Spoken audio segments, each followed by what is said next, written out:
Hello everyone, this is Wally Likes again. Today I'm gonna show you something really weird that happened to me when I was filming this moment. Look at the arrow.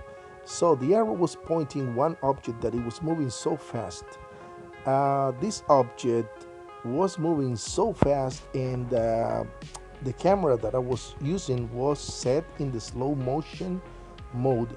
It is a Sony Alpha A7iii, and this camera has like a very super slow motion mode, and there's no way for this object to be moving at that speed in a slow motion mode.